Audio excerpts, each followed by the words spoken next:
Hi friends, இன்றைக்கி நம்ம Swiggy food டெலிவரியில் எவ்வளோ நாளில் 1,00,000 சம்பாதிக்கலாங்கிற டார்கெட்டில் இன்றைக்கி பார்த்திங்கன்னா 41வது நாள் இன்றைக்கி நம்ம ஸ்டார்ட் பண்ணுறோம். 40 நாள் ஓரளவுக்கு போயிடுச்சு. அப்படியே ஸ்லோவாகவும் நம்ம டார்கெட் கொஞ்சம் ஸ்லோவாக தான் போகுது. சரி வாங்க நம்ம டோட்டல் பார்த்துடலாம்.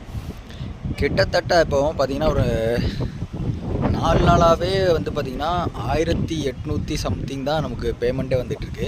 அது எப்படின்னு பார்த்தீங்கன்னா 37வது நாள் பார்த்திங்கன்னா 1885 ரூபா வந்துச்சு. 38வது நாள் பார்த்திங்கன்னா 1832 ரூபா வந்துச்சு. 39வது நாள் பார்த்திங்கன்னா 1877 வந்துச்சு. நேற்று 40வது நாள் பார்த்திங்கன்னா 1809 ரூபா வந்திருக்கு. ஸோ கிட்டத்தட்ட 4 நாளாக ஒரே அமௌண்ட்டு தான், அதாவது 1800 சம்திங் தான் அமௌண்ட்டே வந்திருக்கு. சரி ஓகே வாங்க நம்ம 41வது நாள் ஸ்டார்ட் பண்ணுறோம். அதனால் 40 நாள் டோட்டல் பார்த்துடலாம். நம்ம 39 நாள் முடிவில் பார்த்திங்கன்னா 69,267 ரூபா நம்ம ஏர்ன் பண்ணியிருந்தோம்.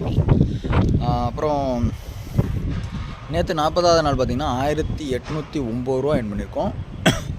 ஸோ ரெண்டு சேர்த்து டோட்டல் பார்த்திங்கன்னா 71,076 ரூபா ஏர்ன் பண்ணியிருக்கோம். நம்ம டார்கெட்டோட பார்த்திங்கன்னா டார்கெட் அச்சீவ்மெண்ட் பார்த்திங்கன்னா 71% நம்ம அச்சீவ் பண்ணியிருக்கோம். இன்னும் 29% நம்ம அச்சீவ் பண்ணோம்னா அந்த டார்கெட்டை கம்ப்ளீட்டாக முடிப்போம். அதை எவ்வளோ நாள் முடிக்கலான்னு பார்க்கலாம். இந்த டார்கெட் ரொம்பவே ஸ்லோவாக போயிட்டுருக்கு. ஏன்னா 40 நாள் முடிவில் பார்த்திங்கன்னா நம்ம ஏம் பண்ணது ஒரு 80,000 ஏர்ன் பண்ணோம். ஆனால் பார்த்திங்கன்னா கிட்டத்தட்ட 71,000 தான் ஏர்ன் பண்ணியிருக்கோம். ஒரு 9,000 ரூபா பக்கம் கம்மியாக தான் வந்திருக்கு. சரி வாங்க நம்ம இன்னையிலேருந்து ஒரு இன்னொரு 10 டேஸ் தான் நம்ம இருக்குது. அதையும் கொஞ்சம் புஷ் பண்ணி பார்க்கலாம் எவ்வளோ வருது அப்படின்னு. ஓகே ஃப்ரெண்ட்ஸ், நம்ம டார்கெட்டோட 50 நாளில் ஏம் பண்ணியிருந்தோம். அது எவ்வளோ நாளில் முடியுதுன்னு தெரில. 1 or 2 டேஸ் எக்ஸ்டெண்ட் ஆகலாம். பட்டு எவ்வளோ நாளில் முடிக்குன்னு பார்ப்போம். சரி ஓகே ஃப்ரெண்ட்ஸ், பிடிச்சிருந்தால் லைக் பண்ணுங்கள், மறக்காமல் பேஜை ஃபாலோ பண்ணிச்சுங்க. அப்போ தான் நான் போடுற வீடியோ உங்களுக்கு ஃபர்தராக வந்துகிட்டே இருக்கும். இன்றைக்கி காலையிலேயே கொஞ்சம் ஸ்டார்ட் பண்ணும்போது வெயிலாக இருக்குது. அது பார்த்தா உங்களுக்கு தெரியும். Okay, thank you.